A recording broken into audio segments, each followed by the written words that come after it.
के अधीतियों व्याकरणांतर्गत प्रत्यय का प्रकरण संप्रति आरंभ हो चुका है।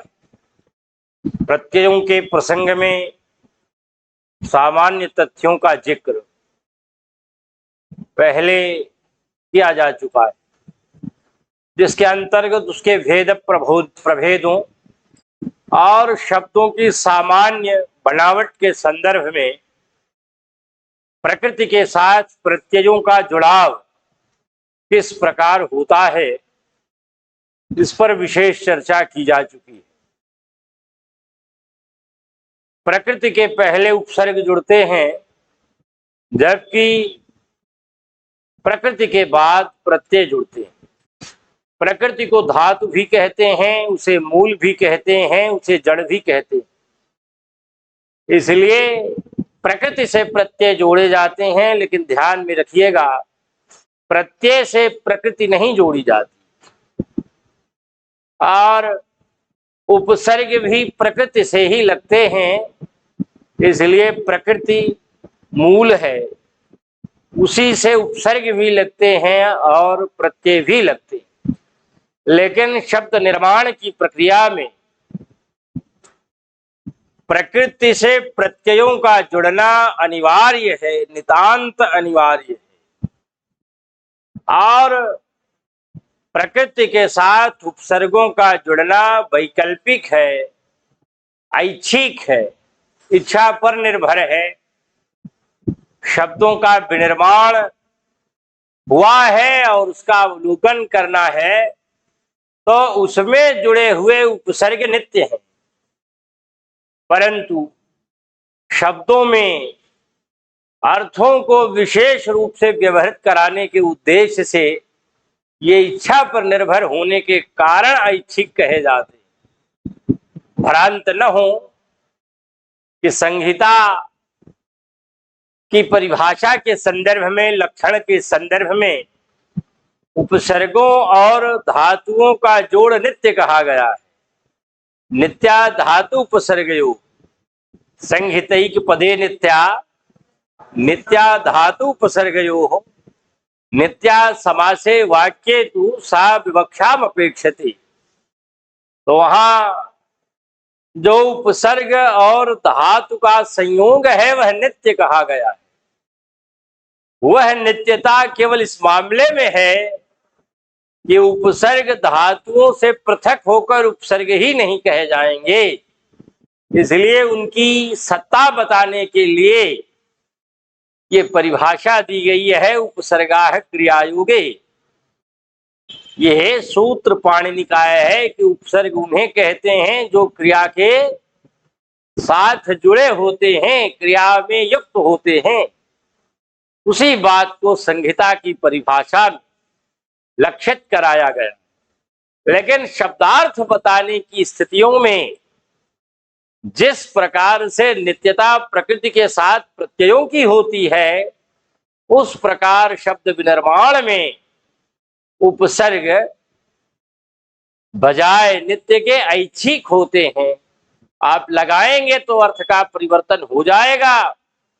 अर्थ कुछ बढ़ सकता है, घट सकता है, स्थिर रह सकता है, और नहीं लगाएंगे तो वह अपनी अन्य अवस्था में, मूल अवस्था में बना रह सकता है। जैसे हार शब्द है, हार माने माला, और प्र उपसर्ग लगा देने से अर्थ बदल गया। प्रहार माने मारना, आंग उपसर्ग लगा दिया तो अर्थ और बदल गया। आहार भोजन करना, उसी हार शब्द में भी उपसर्ग लगा दिया, बन गया विहार, घूमना। परि उपसर्ग लगा दिया उसी हार शब्द के साथ तो बन गया परिहार माने छोड़ देना। सम उपसर्ग लगा दिया उसी हार शब्द से तो बन गया संहार, जान से मार डालना। तो उपसर्गेण धात पर्थो बलादन्यत्र नीयते, प्रहारा हार संहार विहार परिहार।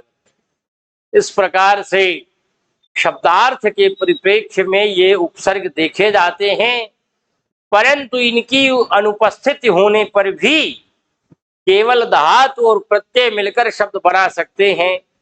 वहां उपसर्गों की अपेक्षा केवल वैकल्पिक है, ऐच्छिक है। इस आधार पर उन्हें ऐच्छिक कहकर समझा जा सकता है।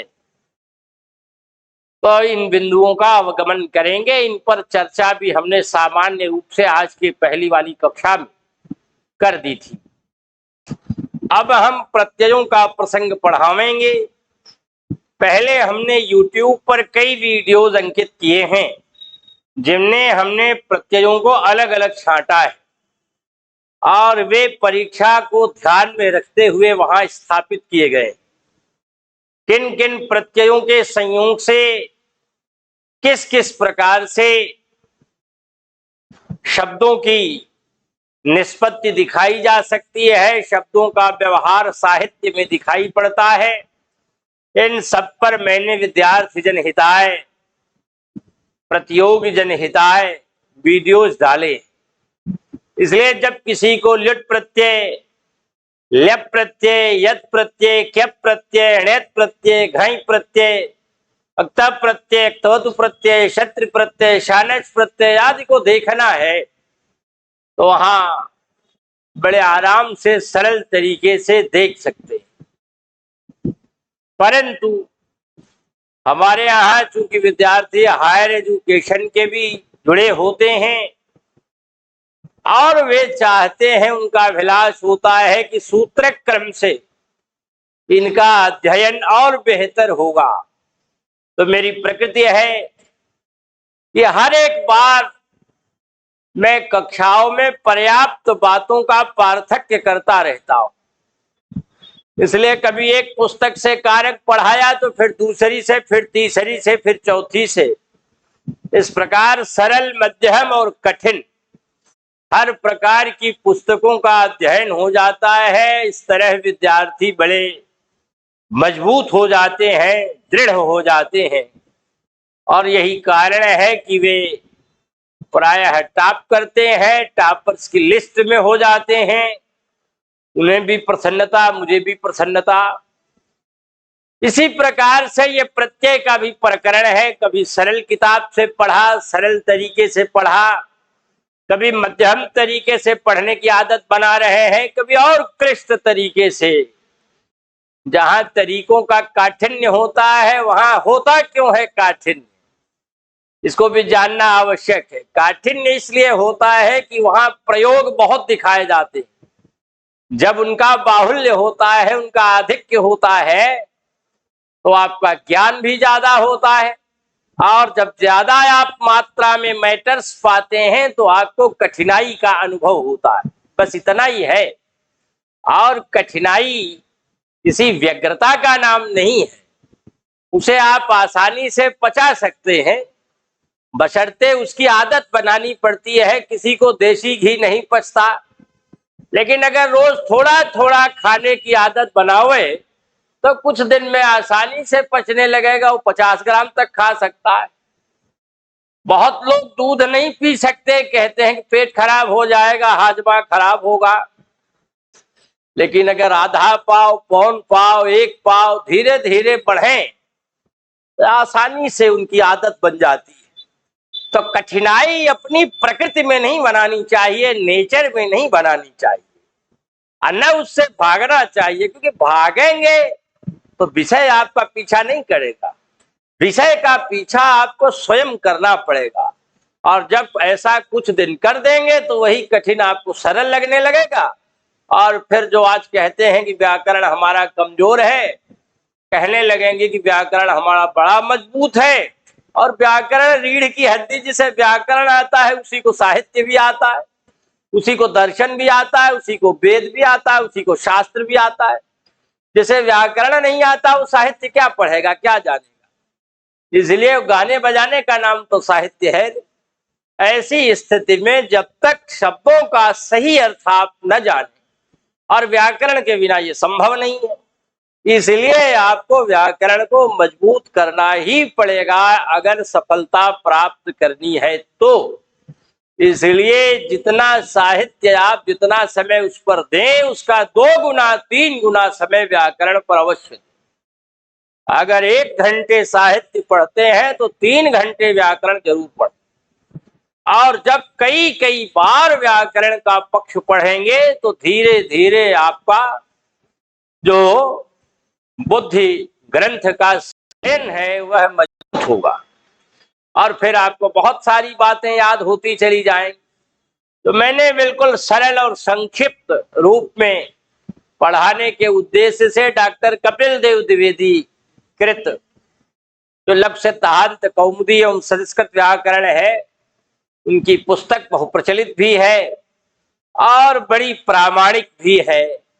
उसमें अशुद्धियां नगण्य है, 9.9। मैं तो इतना कहता हूं, मैंने क्योंकि अनेक शह देखा है, लगभग 2.5 दशक से पढ़ाया है, इसलिए उसके विषय में खूब गंभीरता से मैं जानता हूं, इसलिए कह देता हूं।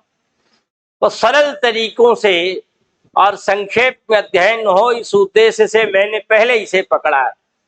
इसके साथ ही साथ संस्कृत व्याकरण प्रवेशिका जो बाबूराम जी की पुस्तक है, उसमें लक्ष्य सिद्धांत कौमुदी के सूत्रों के साथ साथ कुछ अष्टाध्यायी के अतिरिक्त सूत्र भी आए, इसलिए कहीं दोनों में एक जैसी मैचिंग है, परंतु कहीं कहीं दोनों में विषमता भी है। यह विषमता ज्यादा तो नहीं है, लेकिन फिर भी 5 से 10% की विषमता प्रत्येक प्रकरण में भी देखने को मिलेगी। दोनों के क्रमों में भी अंतर है। तो ऐसी स्थिति में विद्यार्थियों के प्रतिस्पर्धियों के हित के लिए दोनों पुस्तकों से अध्ययन करना बेहतर है। लघु सिद्धांत कौमुदी का क्रम बड़ा सुंदर है, इसलिए इसके क्रम से अध्ययन विद्यार्थी को पहले करना चाहिए और बाद में बाबूराम सक्सेना जी की संस्कृत व्याकरण प्रवेशिका से अवलोकन करेगा तो सारा व्याकरण उसके मन हम मस्तिष्क में बन जाएगा, जिसका लाभ, जिसका विशेष फायदा उसे परीक्षा के समय में मिलेगा। इसलिए चतुर विद्यार्थी इस प्रकार से काम करते हैं ताकि उन्हें सारी बातें समझ में आती जाए। अच्छा, एक बात और बता देना चाहता हूं, अनेक विद्यार्थी पहले से ही भय बना लेते। जब पहले से भय बनाएंगे कि बाप रे बड़ा कठिन है, तो फिर तो चीजें हजम होंगी ही नहीं, क्योंकि मन के हारे हार है, मन के जीते जीत, कहावत बड़ी प्रसिद्ध है। अगर आपके मन ने जीत लिया, अरे कैसे, क्या करेगा, हम कर लेंगे, ये काम चाहे जितना कठिन हो इसको हम कर ही डालेंगे। तो यहाँ क्या है, मन उत्साहित होगा और जब उत्साहित होगा तो अवश्य में वह कार्य संपन्न ही हो जाएगा। और जब पहले से ही मन में भय आ गया तब तो समझिए करेंगे भी तो चूंकि आपका उत्साह मंद पड़ा रहेगा, इसलिए आपको उस तरह का अवगाहन, उस तरह की समझ बनेगी नहीं। और जब समझ नहीं बनेगी तो फिर आपका अध्ययन भी व्यर्थ होगा। आप केवल ये कहेंगे कि हम रोज 6 घंटे पढ़ते हैं और जब परीक्षा हुई तो आप 15 सवाल से पीछे, और 15 सवाल से पीछे माने फिर 3-4 साल पढ़ी, तो केवल आपने श्रम किया, आपने समझा। तो श्रम करना और उस श्रम को समझने के साथ उसका पूरा लाभ उठाना, ये 2 बिंदु होते। इसलिए जो चतुर विद्यार्थी होते हैं वे इस बात को जरूर समझ लेते हैं कि हमारा वास्तविक लाभ कहाँ से है, तो हम श्रम ऐसा करें जो कि हमें लाभ प्रदान करे, और ये कहिए बल्कि कि तीव्र लाभ प्रदान करे। तो जितना समय है उसके सापेक्ष लाभ मिल जाए। तो आइए हम लोग सूत्रों के हिसाब से इस बार अध्ययन करें डॉक्टर कपिल देव द्विवेदी की लक्ष्य सिद्धांत कौमुदी और बाबूराम सक्सेना जी की संस्कृत व्याकरण प्रवेशिका से। इसके बाद फिर पुस्तकें बदलती रहेंगी, अन्य विशिष्ट टीकाकारों के अनुसार भी अध्ययन करने का अवसर मिलेगा। यूजीसी और असिस्टेंट प्रोफेसर के अनेक विद्यार्थी होते हैं जो जुड़े रहते हैं, ऐसे विद्वान विद्यार्थियों को भी लाभ पहुंचे, इसलिए सूत्रक्रम के साथ चलना मैं समझता हूं सभी के लिए हितकर है। पीजीटी में भी चूंकि संस्कृत व्याकरण प्रवेशिका में सूत्रों का भी अध्ययन व्यवस्थित किया गया है, इसलिए सूत्रों के साथ पढ़ना उन्हें भी लाभकर है। अर्थात एलटी टीजीटी के लिए भी और पीजीटी और यूजीसी के लिए तो है ही। तो इन सब बिंदुओं को ध्यानांकित करते हुए ये कक्षा इसी क्रम से चलाई जा रही है। तो लघु सिद्धांत कौमुदी जो हमारे हाथ में है, मैं समझता हूं कि पेज छप गया होगा बगल में। आजकल तिवारी जी, रजत तिवारी जी जो हमारे साथ रहते हैं, इन्होंने जो अंकन किया है बहुत बेहतरी के साथ किया है, इसलिए हमें ज्यादा बोर्ड पर कुछ लिखने की आवश्यकता नहीं रहती। वो सारा पेज छपा रहता है और पेज में ये अंकन पहले से ही विराजमान होने के कारण विद्यार्थियों को पढ़ने और सुनने समझने में भी बड़ी आसानी होती है। तो देखिए बगल में पृष्ठ विराजमान है और यह पृष्ठ लघु सिद्धांत कौमुदी का है। उसका जो पहले क्रम है सूत्रों का, उसको देखना आरंभ करें। सबसे पहले सूत्र दिया होगा धातोः। धातोः नाम का सूत्र है जो क्या कहता है कि जो कृत प्रत्यय हैं ये धातोः माने धातु के बाद हुए। धातोः में पंचमी विभक्ति का एक वचन प्रयुक्त हुआ है। कुछ विद्यार्थी ये कह सकते हैं कि धातु शब्द तो उकारांत पुल्लिंग का शब्द है, इसलिए इसका जो रूप चलेगा गुरु की तरह चलेगा। तो गुरोह गुरोह पंचमी और षष्ठी दोनों के एक वचन में बनता है। तो यहां भी जो धातोः बना है ये पंचमी षष्ठी दोनों के एक वचन में है, परंतु दोनों के प्रयोगों में बहुत अंतर होता है। ये बात हम संज्ञा प्रकरण से ही बताते फिरते हैं।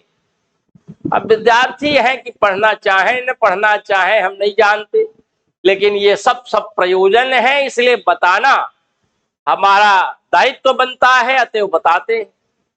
तो यहाँ जो धातोः है वह पंचमी में प्रयुक्त है। हायर एजुकेशन का यह सवाल बनता है, तो यह पंचमी में क्यों प्रयुक्त है? पंचमी पश्चात का अर्थ देता है, के बाद इसका अर्थ देता है। माने जो प्रत्यय होंगे वे धातु के पहले नहीं लगेंगे, धातु के बाद ही लगेंगे। इस बात को बताने के लिए यहाँ धातोः शब्द में पंचमी लगी हुई है। जैसे जब संधि पढ़ रहे थे तो वहां एक सूत्र आया था ना, तस्मिन् निर्दिष्टे पूर्वस्य। वहां बताया था कि सूत्रों में सप्तमी कब लगती है, तो सप्तमी के अर्थ को बताने के लिए वहां तस्मिन् इस शब्द का प्रयोग कर दिया गया था। तस्मिन् में स्वयं सप्तमी है, इसलिए तस्मिन् शब्द वहां सप्तमी का बोधक था। तो ऐसे ही हर शब्द जो सूत्र में विराजते हैं वे भी विशेष अर्थ देते हैं। तो यहाँ धातोः में षष्ठी के एक वचन के बजाय पंचमी का एक वचन है। सिर्फ इसलिए है कि आप ये जाने कि कृत प्रत्यय हमेशा धातुओं के बाद में ही होते हैं, ये पहले नहीं होते। इस बात को पाणिनि ने यहाँ पर कहा है और लघु सिद्धांत कौमुदीकार ने इसको खींच लिया है। तो ये है धातु। अब धातुओं के अंतर्गत इन्होंने देखिए वृत्ति भाग भी लिखा है। तृतीयाध्याय समाप्ते है यह प्रत्यय, ये प्रत्ययास्ते धातोः परे स्युः। कहा कि कृत प्रत्यय धातु के बाद होते हैं और अष्टाध्यायी के तृतीय अध्याय की समाप्ति के पहले जितने प्रत्यय बताए गए हैं ये सब धातु के बाद होवे, ये वृत्तिकार ने कहा है। अब यह अष्टाध्यायी में चूंकि अध्यायों का डिवाइडेशन है, यहाँ जो धातु है इसका नंबर है 3 1 51। तो ये 3 माने तीसरा अध्याय। कभी कभी तो ऐसे ही शिक्षक हैं, विद्यार्थी हैं जो इस क्रम को ही नहीं समझ पाते जानते। तो इसलिए हमेशा जाने कि सूत्रों के पहले वाला क्रम यहाँ पर वरदराज का है और सूत्रों के बाद वाला क्रम पाणिनि का है, उनकी अष्टाध्यायी का है। तो यहाँ जो आंग के अर्थ में आया है, आंग वाला आया है, ये मर्यादा के अर्थ में यहाँ विराजमान है। इसलिए आंग माने तृतीयाध्याय समाप्ते है, समाप्ते में पंचमी का एक वचन है, पंचम्य पांग परिभी। तो पंचम्य पांग परिभी जो ये सूत्र है कारक में आया। अब चतुर विद्यार्थी यही सब मिलाते कि हमने कारक पढ़ा है लेकिन कहां कहां मिलान हो रहा है। संध्या वर्मा यहाँ बैठी है और ये बहुत हमारी सूक्ष्म और गंभीर दृष्टि वाली छात्रा है। ये बराबर इस तरह का अवलोकन करती रहती है और जब अनुवाद दिखाती है तो मैं समझ जाता हूं, देख लेता हूं कि इसका अवलोकन बड़ा सूक्ष्म चलता है। तो कहा उसकी समाप्ति के पहले तक, अर्थात सीमा बांध दिया, इसलिए पंचमी हुई और आंग का आ यहाँ प्रयुक्त है। ये प्रत्यया मन जो प्रत्यय दिखाई पड़ते हैं ते धातु परेस्यु, वे धातु के बाद में हो जाएं। तो धातु के बाद में हो जाएंगे, यही धातु का अर्थ हुआ। और इसके साथ साथ आगे देखिए वृत्ति में ही लिखा है कृद तिंगित कृत संज्ञा का एक सूत्र है कृदतिंग। अब कृदतिंग सूत्र कहता है कि कृत प्रत्यय धातु से हुए लेकिन अतिंग, ये तिंग से विरहित अवस्था में रहे, माने तिंग से अलग रहने वाले एक प्रत्यय हैं जिन्हें कृत कहते हैं। इसके पहले तिंग प्रत्ययों की चर्चा आई है और तिंग प्रत्ययों में जो अवलोकन है वह लकारों में दिखाई पड़ता है। 10 लकार हैं और 10 लकारों में ये तिंग प्रत्यय लगे होते हैं। तिंग प्रत्ययों की संख्या कुल 18 है। संज्ञा प्रकरण के अंत में ही वरदराज ने कह दिया है सुप्तिगंतम पदम, माने सुप प्रत्यय और तिंग प्रत्यय पद बनाते हैं। तो अब सुप प्रत्यय है 21 और तिंग प्रत्यय है 18। तो ये 18 जो तिंग प्रत्यय हैं प्रायः इन्हीं अर्थों का व्यवहार करने वाले कृत प्रत्यय भी होते, परंतु तिंग से भिन्न होते हैं, इसलिए इन्होंने कहा अतिंग, माने जो तिंग से विरहित हैं ऐसे प्रत्ययों को कृत कहा जाता है। अब विरहित कैसे हैं, अलग कैसे हैं? तो कहा ये अलग है, कुछ मामलों में है, कुछ मामलों में एक जैसे भी हैं। एक जैसे जो समरूप है, किस मामले में है? समरूप इसलिए है कि दोनों धातुओं के बाद लगते हैं। तिंग प्रत्यय भी धातुओं के बाद में लगते हैं और कृत प्रत्यय भी धातुओं के बाद में लगते हैं। अलग इसलिए हैं कि जो लकारों के प्रयोग में लगने वाले प्रत्यय हैं वे 10 विभिन्न अर्थों का वहन करते हैं, इसीलिए 10 लकार बनाए गए हैं। अब ये जो प्रत्यय हैं ये उनसे हटकर भी अनेक अर्थों का, कर्ता आदि अर्थों का वहन किया करते हैं। तो इसलिए उनके जैसे भी हैं उनसे भिन्न भी हैं। अतएव इन्हें एक प्रत्यय अर्थात तिंग के अंतर्गत नहीं कहा जा सकता। ये कृत प्रत्यय तिंग से अलग पढ़े जाएंगे, पढ़ाए जाएंगे, समझे जाएंगे। इसलिए कृदतिंग सूत्र इनका अत्यंत महत्वपूर्ण है जो कि इसी के अंतर्गत परिगणित हो जाता है। तो इसलिए तिंग से भिन्न रहने वाले ये धातु से जुड़ने वाले प्रत्यय हैं जिन्हें कृत कहते हैं। ये कभी कर्मवाच्य में होते हैं, माने कभी कर्म अर्थ को बताते हैं, कभी भाव अर्थ को बताते हैं, कभी कर्ता अर्थ को बताते हैं, इसलिए अनेक अर्थों को कहते हैं। जबकि जो लकारों में रहने वाले तिंग प्रत्यय हैं ये कर्ता अर्थ को ही कहा करते हैं, ये कर्म और भाव अर्थ को नहीं कहते। कर्म और भाव को कहने के लिए उनमें अलग प्रत्ययों का विधान करना पड़ता है। तो इसलिए जो लकार वाले तिंग प्रत्यय हैं उनसे भिन्न रहने वाले कृत प्रत्यय हैं। और धातों में ये बात बताई, कहा ये कैसा सूत्र है? सूत्र 6 प्रकार के हैं, संज्ञा च परिभाषा च विधिर्नियमेव च अतिदेशोधिकारश्च षट्विधम सूत्र उच्यते। 6 प्रकार के सूत्र हैं। कैसा सूत्र है?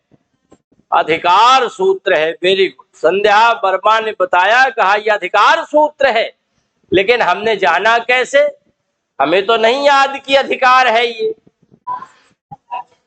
तो यहाँ क्या कहा, पहले ही कह दिया आ तृतीयाध्याय समाप्ति है।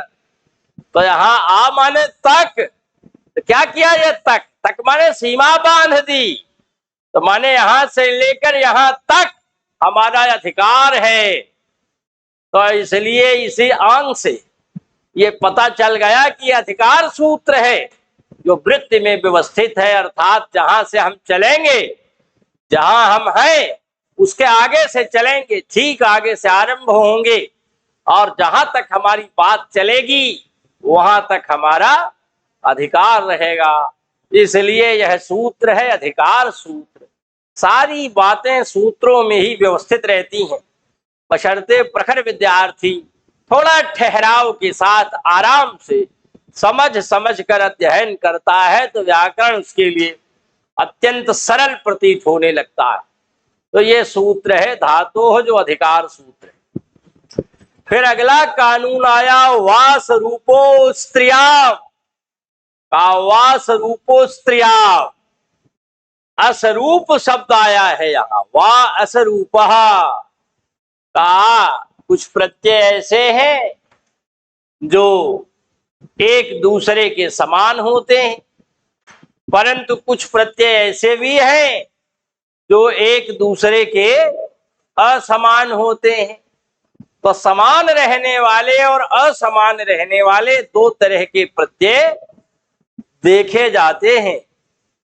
ये कह रहे हैं कि एक ही अर्थ को देने वाले अगर असमान प्रत्यय दिखाई पड़े तो वहां पर जो उपसर्ग सूत्र हैं उनके ऊपर जो अपवाद सूत्र आ रहे हैं वे अपवाद सूत्र कैसे प्रयुक्त हो, तो कहा वाह विकल्प से प्रयुक्त हो। सामान्य नियम है कि कुछ सूत्र उत्सर्ग सूत्र कहे जाते हैं जिनका क्षेत्रफल बड़ा होता है, व्यापक होता है, काफी लंबी दूरी का हिस्सा उनका अपना होता है। और उसी में दूसरे तरह के सूत्र आते हैं जिन्हें अपवाद सूत्र कहते हैं, उनका क्षेत्रफल कम होता है। तो इसलिए कम क्षेत्रफल वाले जो सूत्र अपवाद हैं वे उत्सर्ग के अंदर आकर पहले अपनी हिस्सेदारी लेकर के हट जाते हैं, अलग हो जाते हैं। फिर जितने में बचता है उसमें उत्सर्ग सूत्र काम करता है। जैसे कोई सूत्र आवे और कहे, जैसे ही कोई अच में सारे स्वर आ गए, अब सब स्वर आ गए, माने 5 मूल स्वर और 4 संयुक्त स्वर। अब 9 स्वरों में से ऐसी संधियों का प्रसंग जिनको 4 ही स्वरों से मतलब है, किसी को 5 ही स्वर से मतलब है, तो वह इनके सापेक्ष अपवाद कहा जाएगा। इसलिए कि जैसे आद गुणा में 4 ही स्वर ई उ रीलरी बाद में रहते हैं, तब ई उ रीलरी 4 ही, 9 में से 4 को ही ले रहे हैं, 5 को नहीं ले रहे हैं। तो इसलिए ये 4 अपना काम एक्शनाइज होकर अलग पहले कर लेते। और कोई ऐसा है जैसे आई कोई अणच में यण संधि है, तो इसमें सभी 9 स्वरों में से कोई बाद में हो सकते हैं, यानी कोई भी बाद में स्वर हो सकता है। और उसके पूर्व में विद्यमान ई उ रीलरी 4 स्वर हो तो पहले वाले के स्थान पर ये आदेश हो जाए, ये कहता है। तो ऐसी स्थिति में कुछ का क्षेत्रफल व्यापक और कुछ का क्षेत्रफल कम। तो व्यापक क्षेत्रफल वाले सूत्रों में कम क्षेत्रफल वाले सूत्रों का प्रवेश हो जाता है और वे वहां नित्य रूप से प्रयुक्त होकर अपना काम कर लेते हैं। चैन बोर्ड में देखा जाता था कि किस जिले में पहले कम सीट है, तो जो छोटे छोटे जिले होते थे उनको पहले निपटा देते थे, उसके बाद बड़े जिलों का इंटरव्यू आरंभ होता था। उसका कारण क्या था? यही कारण था कि पहले छोटे छोटे इटावा आदि निपटा दे तो फिर बड़ों का नंबर प्रयागराज, लखनऊ, बनारस के आओ। तो वैसे ही अपवाद सूत्र पहले निकल जाते हैं और शेष में उत्सर्ग सूत्र आते हैं। तो इसलिए अपवाद उत्सर्ग के बाधक होते, ये बाधकता नित्य होती। लेकिन यहां कह रहे हैं कि हम ऐसे प्रत्ययों की बात चला रहे हैं जो वा माने विकल्प से बाधा डालेंगे। ये विकल्प से बाधा कब डालेंगे? जब ये समान नहीं होंगे। अगर समान हुए तब तो फिर नित्य रूप से बाधा डालेंगे, अगर असमान हुए तभी विकल्प से बाधा डालेंगे। समान असमान क्या है भाई? समान असमान ये है कि जो प्रत्यय होते हैं उनका शेष हिस्सा जो बचता है वह अगर बराबर है, एक ही जैसा है, तो वे समान प्रत्यय हो गए। जैसे जैसे अण प्रत्यय है, क्या शेष बचता है? अ बचता है। क प्रत्यय में क्या शेष बचता है? अ बचता है। यही सब जुड़ता है। अच प्रत्यय में क्या शेष बचता है? अ बचता है। यही अ जुड़ता है धातु से। इसी प्रकार से अप प्रत्यय, उसमें भी अ बचता है। और बहुत सारे प्रत्यय ऐसे हैं इनके जैसे जिनमें अ बचता है। ये क्या कहे जाएंगे? ये स्वरूप प्रत्यय कहे जाएंगे। स्वरूप माने समान रूप वाले प्रत्यय कहे जाएंगे। तो इसलिए इन सबका रूप समान है। अब समान रूप वाले जो प्रत्यय हैं उन स्वरूप वालों में से, समान रूप वाले प्रत्ययों में अगर कोई अपवाद आ जाएगा तो अपनी जगह लेकर के तब हटेगा। माने कहा गया कि इसके स्थान पर ये प्रत्यय हो जाए और वहां मान लीजिए अण का विधान किया गया, अण का अ चल रहा है, लेकिन उसी में आ गया इगुपधज्ञा प्री किरह कह, तो उसने कहा दो तीन धातुओं के साथ इनके साथ का प्रत्यय हो जाए, तो बस दुइये तीन को लिया और वह तो अनेक शब्दों को ले रहा था। तो ऐसी स्थिति में एक ऐसा है जो अनेक धातुओं को ले रहा है अपने साथ, दूसरा आया उसने दो ही तीन धातुओं की बात कही, तो क और अण दोनों में अशेष बचता है। ये प्रत्यय समान रूप वाला हो, लेकिन एक अपवाद बन गया और दूसरा उत्सर्ग हो गया, इसलिए उत्सर्ग पर अपवाद ने स्थान लिया। और कैसा स्थान लेगा? नित्य रूप से ले लेगा। लेकिन अगर कहीं समान के बजाय असमान प्रत्यय तो ये स्थान विकल्प से लेंगे। जैसे जैसे यत प्रत्यय है, अनियर प्रत्यय है, तब्यत प्रत्यय है, ये सब किस अर्थ में आते हैं? ये सभी चाहिए के अर्थ में आते हैं, योग्यता का अर्थ देते हैं। कर्मवाच्य भाववाच्य में इनका प्रयोग होता है तीनों का। तो इन तीनों का प्रयोग जो होता है, जैसे मान लीजिए यत प्रत्यय के विषय में कहा गया अचो यत, माने स्वरांत धातुओं से यत प्रत्यय हो जाए। अब स्वरांत धातुओं से यत प्रत्यय तो हो जाएगा, लेकिन दूसरा अगर कोई आया और उसने कुछ धातुओं का ही नाम ले लिया, जैसे कह दिया रि हलोर ण्यत, माने रिकारांत धातु से ण्यत प्रत्यय हो जाए। अब केवल री से अंत होने वाली धातु को लिया, री स्वर है तो री स्वर है, अचो यत से उस रिकारांत शब्द से यत प्रत्यय होना चाहिए। क्री धातु से यत प्रत्यय जुड़ करके कार्य बनना चाहिए, परंतु जब अगला आ गया कहा रि हलोर ण्यत, माने रिकारांत धातु से ण्यत प्रत्यय हो जाए, तो ये केवल री, ये एक ही धातु को ले रहा है स्वरांत, इसलिए यह अपवाद सूत्र हो गया अचोयत के सापेक्ष। अब वह अपना स्थान नित्य रूप से ग्रहण कर सकता है। तो अब नित्य रूप से ग्रहण करेगा, इसीलिए कार्यम शब्द बन जाता है, कर्यम शब्द नहीं बनता। तो ये स्थान नित्य रूप से ग्रहण करता है। लेकिन जो तब्यत और अनियर आदि है, वे जो स्थान है वे विकल्प से ग्रहण करते हैं। ये असमान प्रत्यय है। असमान प्रत्यय माने जो अनियर है उनमें अनीय बचता है और जो तब्यत है उसमें तब्य बचता है, जबकि जो यत का शेष बचता है वो यह है। तो इसलिए यह, अनीय और तप, इन तीनों में समरूपता कहाँ है, कहाँ बराबर बच रहे हैं। तो अगर बराबर बचते, जैसे यत में और ण्यत में यह दोनों में बराबर बच रहा है, तो स्वरूप प्रत्यय है, इसलिए वहां आदेश नित्य हुआ, कार्य नहीं होगा, कार्य ही बनेगा। माने वहां वृद्धि हो जाती है ण्यत प्रत्यय में, तो बढ़ोतरी हो गई और कार्यम रूप बन गया, कार्य रूप बन गया, कार्यारूप बन गया। परंतु जब स्वरूप के बजाय अस्वरूप माने असमान प्रत्यय होंगे, माने जिनका शेष अलग अलग बनेगा, बचेगा, जैसे यत में यह बच रहा है, अनीयर में अनीय और तब्यत में तब्य, तो तीनों में अलग अलग। तो ये अर्थ तो इनका समान है, परंतु इनका जो शेष बचता है अनुबंध हटाने के बाद, वह तीनों का अलग अलग।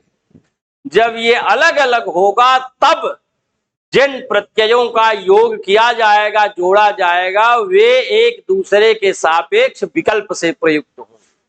वहां का अपवाद नित्य नहीं होगा, वहां का अपवाद वैकल्पिक हो जाएगा, विकल्प से प्रयुक्त हो जाएगा। तो जैसे मया पुष्पाणि चेयान, मेरे द्वारा फूल चुनने योग्य हैं। अब चेयान में यहां पर ची धातु से यत प्रत्यय लगा हुआ है, और चेयम चेये चेयानि नपुंसक लिंग में बन गया। अगर एक फूल तोड़ना है तो पुष्पम चेयम, दो फूल चुनना है तो पुष्पे चेये, और तीन फूल चुनना है या उससे ज्यादा चुनना है तो पुष्पाणि चेयानि। तो चेयम चेये चेयानि नपुंसक लिंग में चलेगा, रूप चलेगा तो तीनों लिंगों में, आपकी इच्छा है चलाई। हमने YouTube पर इसको और सरल तरीके से बताया है, इतनी प्रयोग धर्मिता वाणी बताई है, तो वहां बच्चों के लिए बताया है, यहाँ थोड़ा प्रौढ़ों के लिए भी बता रहा हूं मिला जुला कर। तो ऐसी स्थिति में यहाँ चूंकि सूत्रों की व्याख्या संचालित है, इसलिए थोड़ा क्लिष्टता दिखाई पड़े। मैंने कहा है कि एक बार पढ़कर आइए, दोबारा यहाँ तिबारा, फिर घर जाकर। तो यहाँ यत है, लेकिन इसके साथ तब्यत भी आ जाए और अनियर भी आ जाए, तब क्या कहेंगे। तो यहाँ जो तब्यत आएगा, वहां धातु के साथ तब्य जुड़ेगा, और तब्य जुड़ेगा तो आप देखेंगे, जैसे मान लीजिए पठ धातु है, उससे तब्यत जुड़ गया, या यही धातु है ची धातु है, तो वहां तब्यत जोड़ेंगे तो बन जाएगा चेतव्यम, चेतव्ये, चेतव्यानि।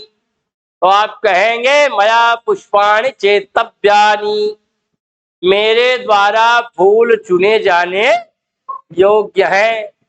तो मया पुष्पाणि चेतव्यानि, यहाँ ची धातु को गुणादेश हो गया, और तब्यत का तब्य है, अर्थ वही रहा। अब यहाँ जो तब्यत प्रत्यय का प्रयोग हो गया, वो क्या है, वैकल्पिक प्रयोग हो गया, विकल्प से आ गया। और अगर तीसरा आया तब्यत के अलावा अनियर प्रत्यय, तो वहां भी क्या हो जाएगा, ची धातु से अनियर का अनियर लगाएंगे तो चयनीयान, चयनीयम, चयनीय, चयनीयान, जैसे बना चेतव्यम, चेतव्ये, चेतव्यान, वैसे चयनीयम, चयनीय, चयनीयान, और वहां चेयम, चेये, चेयान, ये बना था। तो ये जो तब्यत और अनियर के प्रयोग हैं, ये भी वैकल्पिक रूप से उसके साथ प्रयुक्त हो जाएंगे। जबकि नियम था क्या कि ह्रस्वांत धातु से यत प्रत्यय हुए, तो केवल यत को ही होना चाहिए था, परंतु यहाँ पर अन्य प्रत्यय भी आ गए, अनियर भी आ गया और तब्यत भी आ गया। और ये दोनों प्रत्यय समरूप होते तो नित्य रूप से आ जाते, और उसकी जगह खारिज हो जाती यत की। परंतु ये समरूप नहीं है, बल्कि असरूप है, असमान है, इसलिए कि तीनों का अनुबंध लुप्त होने के बाद जो बचा हिस्सा है वह अलग अलग है। कायत में यह बच रहा है, जबकि अनियर में अनीय और तब्यत में तब्य, इसलिए अलग अलग है। जब अलग अलग होता है तो असरूप स्थितियों में, असमान स्थितियों में जब प्रत्यय जोड़े जाते हैं, तो उत्सर्ग के स्थान पर आने वाले अपवाद वैकल्पिक होते हैं, वहां नित्य नहीं होते। यही बात यह सूत्र कहता है। तो यहाँ पर यही है वा स्वरूपः, माने वा माने विकल्प से, असरूपः माने असरूपः प्रत्यय। जो असरूप प्रत्यय हैं, असमान प्रत्यय हैं, वे वा माने विकल्प से प्रयुक्त हुआ करते हैं। तो असमान का अर्थ यही जानिएगा कि असमानता उनके निरनुबंध की स्थितियों में है, जहां अनुबंध हटा दिए गए हैं उनसे जांच लीजिए। जैसे क्या यत अण्यत क्या है, समरूप है कि असमरूप है, सवाल पूछा जाएगा तो आप कहेंगे तीनों समरूप है, इसलिए कि तीनों में यह शेष रहता है, समरूप है। और जब अलग अलग शेष बचता तो वे असरूप हो जाते हैं। यहाँ असरूप की ही बात की गई है, स्वरूप की बात नहीं की गई है। लेकिन आगे एक प्रसंग और लाते हैं, कहा अस्त्रियाम। तो स्त्रियाम में उसके पहले अवग्रह लगाया, कहा स्त्रियाम माने स्त्री वाले जो प्रत्यय हैं, स्त्रीलिंग वाले अक्तिन आदि का वहां क्या है, वहां ये कानून नहीं चलेगा। वहां पर क्या कानून चलेगा, वहां कानून चलेगा, वहां नियम चलेगा कि असरूप प्रत्यय होने पर भी वहां वैकल्पिक प्रयोग नहीं होगा अपवाद का। वे अपवाद उत्सर्ग पर नित्य रूप से प्रयुक्त हो जाएंगे, वहां उनका दूसरा रूप खारिज हो जाएगा, उनका प्रयोग नहीं होगा, इसलिए उनकी नित्यता दिखाई पड़ेगी। तो इसलिए स्त्रीवाची जो अक्तिन आदि प्रत्यय हैं, उनके प्रयोगावसर पर उनके जैसे जो प्रत्यय हैं, तत्संबंधी सूत्र हैं, जब वे अपवाद होंगे तो वे अपवाद उत्सर्ग पर नित्य रूप से प्रभावी हो जाएंगे, वहां उनका विकल्प नहीं दिखाई पड़ेगा। ये बात ध्यान में रखना है। इसी को ये कहते हैं वा स्वरूपो स्त्रियाम। और फिर अगला सूत्र है कृत्याः। कृत्याः ये कहते हैं जो कृत्य प्रत्यय हैं वे क्या हो, तो कहा कि धातु के बाद लगाए जाएं। कहा किस अर्थ में लगाए जाएं, इन्होंने कहा णुल त्रिचौ इत्यतः प्राक। णुल और त्रिच ये सूत्र है, दोनों को जोड़कर बना है णुल त्रिचौ। इत्यतः प्राक माने उनके पहले जो प्रत्यय कहे गए हैं उनका नाम रखा है क्या, का कृत्य संज्ञा स्युः, इनका नाम कृत्य पड़े, तो उनके पहले का नाम कृत्य रखा है। अब कृत्य उनके पहले के प्रत्यय हैं, इनकी संख्या कुल 7 है। तव्यम च तव्यतं चैवा नियर केलि मरौ तथा यतम नियतम क्यपम चापि कृत्यान सप्त प्रचक्षते। ये 7 हैं और 7 में आजकल 5 ही देखने को मिलते हैं, 2 का प्रयोग अब नहीं किया जाता। उनमें एक प्रत्यय है केलिमल और एक है तव्य। अब बाकी 5 है तव्यम च तव्यतं चैवा, तो तव्य को निकाल दीजिए, तव्यत में भी तव्य बचता है और तव्य में भी तव्य बचता था, लेकिन अब वैदिक प्रयोगों में वो रह गया, सिमट गया, इसलिए तव्य को छोड़कर तव्यत को ही गिना जाता है। और तव्यत प्रत्यय, अनियर प्रत्यय, क्या पण्यत और यत, यही कुल 5 प्रत्यय विशेष रूप से लौकिक संस्कृत के प्रयोगों में देखे जाते हैं। तो अब ये 5 प्रत्यय हैं, इन्हीं को यहाँ कहा कृत्याः, माने जो कृत्य प्रत्यय हैं ये णुल त्रिचौ सूत्र के पहले तक रहेंगे। और ये किन अर्थों में आते हैं, तो ये आगे कहा गया है कृत्यक्त खलर्थाः, का कृत्य प्रत्यय, अक्त प्रत्यय और खलर्थ प्रत्यय कर्मवाच्य और भाववाच्य में होवें। ये सूत्र आगे आएगा। तो कहा कि तयोरेव कृत्यक्त खलर्थाः, का तयोरेव, देखिए उसके बाद एक के बाद कर्तरिकृत के बाद आया है, का तयोरेव कृत्यक्त खलर्थाः। कृत्य माने कृत्य प्रत्यय जो 5 जिनको बताया जा रहा है, अक्त प्रत्यय और खलर्थ प्रत्यय क्या हो जाए, तयोः एव। तयोः माने भाव कर्मणो हित तयोः, भाव अर्थ और कर्म अर्थ में होवें प्रयुक्त हो। अब ये ध्यान में बनाए रखिए, कभी कभी सवाल पूछा जाता है परीक्षा में कि कृत्य प्रत्यय किस अर्थ में होते हैं, तो भाव और अर्थ में, भाव और कर्म में होते हैं। भाव क्या है?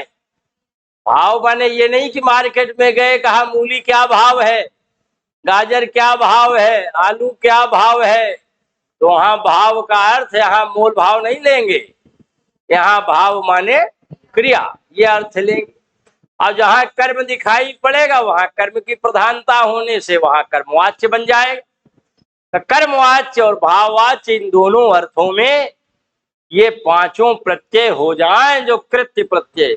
कभी कभी ऐसे ही पूछ लेता है कि तव्यत प्रत्यय किस अर्थ में होते हैं, भाव अर्थ में, कर्म अर्थ में, दोनों अर्थों में, चौथा दे दिया कर्ता के अर्थ में। तो विद्यार्थी भ्रांत हो जाता है कभी कभी ना समझी में। तो ये तयोरेव कृत्यर्थ कलर्थाः, तयोः एव माने भाव कर्मणोः, भाव और कर्म के अर्थ में कृत्य प्रत्यक्ता प्रत्यय और खलर्थ प्रत्यय माने खल प्रत्यय और उसके अर्थ वाले प्रत्यय हो जाएं, ये कहा है। तो ये समझने की आवश्यकता है। अब आगे कहा कर्तरिकृत, चूंकि प्रकरण का नाम है कृदंत प्रकरण, कृत धन अंतः कृदंतः, तो कृत के ही चार भाग हैं, कृत्य प्रक्रिया, उणादि और उत्तर कृत। इसी क्रम से यहाँ व्यवस्थापन किया है वरदराज ने लक्ष्य सिद्धांत कौमुदी। तो अब चूंकि कृत्य का नाम लिया तो कृदंत का प्रकरण है, इसलिए कृत प्रत्यय भी परिभाषा दी। कहा कर्तरिकृत, अगला सूत्र है, करें कर्तरिकृत, कृत प्रत्यय कर्ता अर्थ में हूं, कर्ता माने वाला, तो ये वाला अर्थ में ये प्रत्यय दिखाई पड़ेंगे, जाने वाला, खाने वाला, हंसने वाला, हिलने वाला, डुलने वाला, पहुंचने वाला, मरने वाला, पैदा होने वाला। तो ये जहां जहां वाला वाला दिखे जान जाइए कि ये कर्ता अर्थ वाले प्रत्यय हैं, तो इसलिए ये पूर्वकृत में दिखाई पड़ेंगे। और जो भाव और कर्म में दिखाई पड़े उसे घर जाना चाहिए। अब चाहिए या योग्यता के अर्थ में वाक्य दिखे तो बस जान जाइए अगर वहां कर्म है तो कर्म अर्थ में प्रत्यय लगा, और अगर कर्म नहीं है उसे जाना चाहिए तो भाव अर्थ में लगा। तो इसलिए भाव और कर्म में कृत्य होते हैं, जबकि कर्ता के अर्थ में कृत प्रत्यय होते हैं। इन तीनों को यहाँ डिसाइड कर दिया, कृत्य को और कृत को, दोनों को डिसाइड कर दिया। तीनों अर्थ आ गए, कर्मवाच्य, भाववाच्य और कर्तृवाच्य। वाच्य माने अर्थ, इसलिए अभिधा से प्राप्त होने वाले अर्थ को वाच्य कहते हैं। तो ये तीन सूत्र यहाँ हो गए, कृत्याः कर्तरिकृत तयोरेव कृत्यक्त खलर्थाः। अब अगला आया काम का। काम का क्या? काम के तो सब है, लेकिन सुकुमाराणाम कृते अब आगे काम का आ रहा है। क्या? तव्यत तव्या नियरः। इन्होंने कहा तीन प्रत्यय हैं, तव्यत, तव्य और अनियर। ये क्या होते हैं, किनसे किए जाते हैं? तो इन्होंने कहा धातोः एते प्रत्ययाः स्युः। धातु से ये तीन प्रत्यय किए जाते हैं, तव्यत, तव्य और अनियर। तो अब यहाँ तव्य की आजकल बात खत्म हो गई। मैंने अभी बताया ही कि अब इनके प्रयोग तो वेदों तक ही सीमित है। तो तव्यत तव्या नियरः, धातु के बाद तव्य, तव्यत और अनियर तीन प्रत्यय हों। अब उस समय की बात थी कि जो तव्य और तव्यत था उनमें स्वर संबंधी अंतर पाया जाता था। वैदिक संहिताओं में तित स्वरितम से जो स्वरित स्वर है वो तव्यत में दिखाई पड़ता था, जबकि तव्य में दिखाई नहीं पड़ता था। लेकिन काव्य मार्गे स्वरों न गणीयते। जब लौकिक संस्कृत का उत्थान आया तो यहाँ फिर स्वरों का महत्व बंद हो गया। इसलिए यहाँ की वाचकता में स्वरों के द्वारा अर्थावबोध नहीं किया जाने लगा। यह केवल संगीत शास्त्र तक सीमित हो गया। सारे गम पधनि षड्जर सब गांधार मध्यमाः सप्तस्युः स्वराः षड्जर्षभ गांधार मध्यमा पंचमो धैवतश्चाथ निषाद इति सप्तते। ये 7 स्वर हैं, सारे ग म प ध नि, और यहीं तक सीमित रहा। तो संगीत शास्त्र की ये व्यवस्था वहां चली, लेकिन हमारे यहाँ श्लोक के पढ़ने में वाचकता पर बल अवश्य दिया गया, परंतु वहां गेयता के आधार पर, स्वर के आधार पर अर्थ का जो परिवर्तन था वह अस्वीकार कर दिया गया, इधर नहीं आता। नहीं तो वहां तो इंद्र शत्रु कहने का जो तरीका है, अगर उसमें स्वर बदला तो फट से अर्थ बदल जाता था। अगर पहला स्वर उदात्त बन गया तो बहुव्रीहि बन जाता था, और अगर अंतिम स्वर अनुदात्त हो गया तो वहां तत्पुरुष बन जाता था। तो इंद्र शत्रु यस्य सः, ये बहुव्रीहि बन गया आद्युदात्त के कारण, और अंतोदात्त के कारण इंद्र से शत्रु ये बन गया, इंद्र शत्रु तत्पुरुष बन गया। तो इस प्रकार से शब्दों का विनिर्माण वैदिक काल में प्रचलित था, परंतु लोक में ऐसा नहीं रहा, अंतर आ गया। तो फिलहाल ये 3 प्रत्यय यहाँ बताए गए, उदाहरण बताया गया, एधितव्यम एधनीयम त्वया। अब प्रयोग ऐसे ही होता है। एध धातु है, एध माने बढ़ना, एधि वृद्धौ धातु है, और इसमें अनियर प्रत्यय लगा तो बन गया एधनीयः एधनीय वेधनीयाः, पुल्लिंग 7 विभक्तियों के सभी वचनों।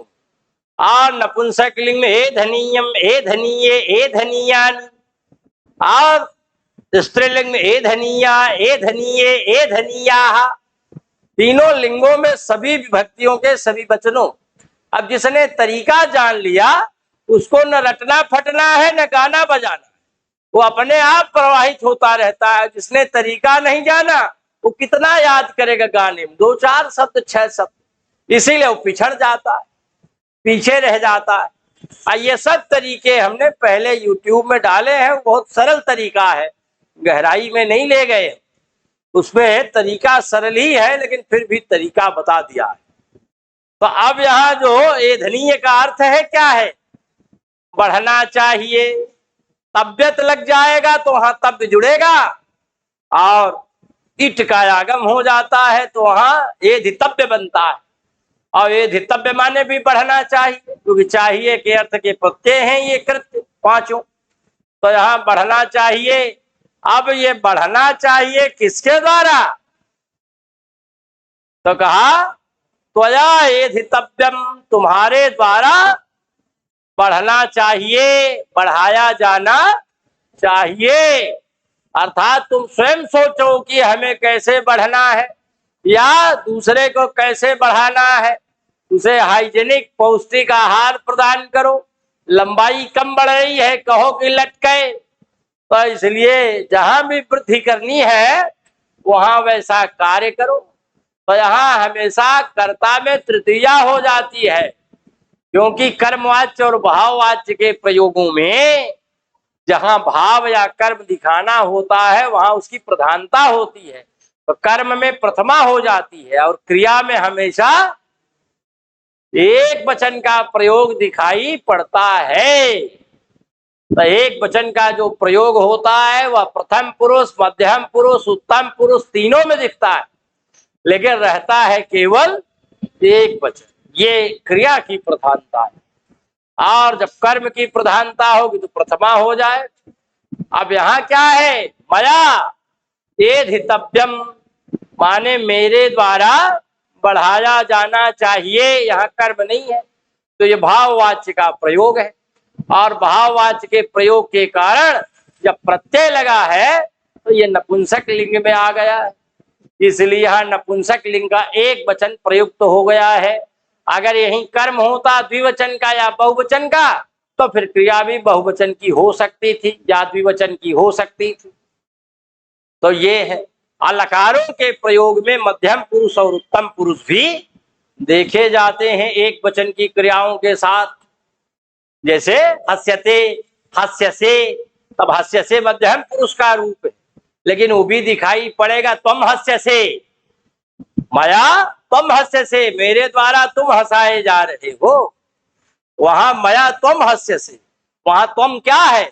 कर्ता है, कर्म है, करण है, संप्रदान है, क्या कहेंगे? कर्म है।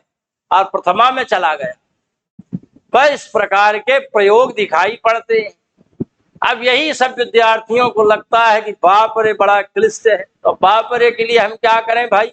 कोई मरहम नहीं, पहले उस वाले को पढ़िए और फिर उसके बाद इसको देखेंगे, वो आसान होगा, क्योंकि वहां थोड़ा सरल करके ही मैंने बताया है, थोड़ा क्या काफी सरल किया है। तो ये हो गया एधनीयम एधितव्यम त्वया, उदाहरण इन्होंने दिया। और फिर कर्तृकरणयोस् तृतीया से अनुक्त कर्ता और अनुक्त करण में तृतीया होती है, इसलिए यहाँ मया त्वया आदि में तृतीया कर दिया है। और फिर तब्यत का भी प्रयोग दर्शाया है, कहा चेतव्य चयनीय हवा धर्म स्वया, कहा तुम्हारे द्वारा धर्म चुना जाना चाहिए, तो धर्म को चुनो। तो इस अर्थ में यहाँ तो धर्म चेतव्य, धर्म चुनने योग्य है, धर्म चयनीय हवा अथवा धर्म चयन करने योग्य। अब धर्म है यहाँ पुल्लिंग में आ गया, इसलिए चयनीय हुआ। और ये कर्म है धर्म, अब कर्म है लेकिन प्रधान हो गया।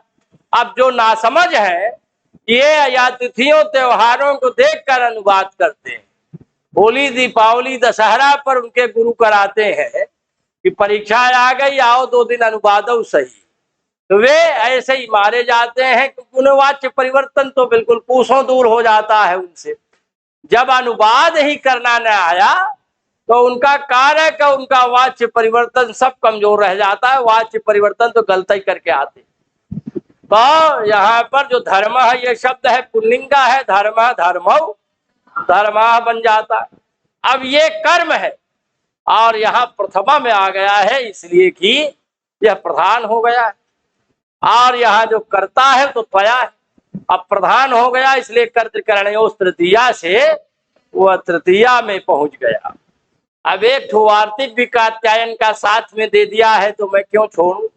केलिमर उपसंख्यानम, ये केलिमर है, केलिमर प्रत्यय का प्रयोग वेदों में ही हुआ है या वैदिक काल में ही हुआ है, लौकिक संस्कृत में अब आजकल होता नहीं। केलिमर में र कालोप का कालोप हो जाता है, एलिम शेष बचता है, यही एलिम जुड़ जाता है। एलिम का अर्थ भी चाहिए होता है, तो जिनमें जुड़ जाता है, जैसे पच धात से एलिम जुड़ा तो बन गया पचेलिम। अब पचेलिम का रूप चला सकते हैं, पचेलिमः पचेलिमौ, पचेलिमाः पुल्लिंग, स्त्रीलिंग में पचेलिमा पचेलिमे पचेलिमाः, नपुंसक लिंग में पचेलिमम पचेलिमे पचेलिमान।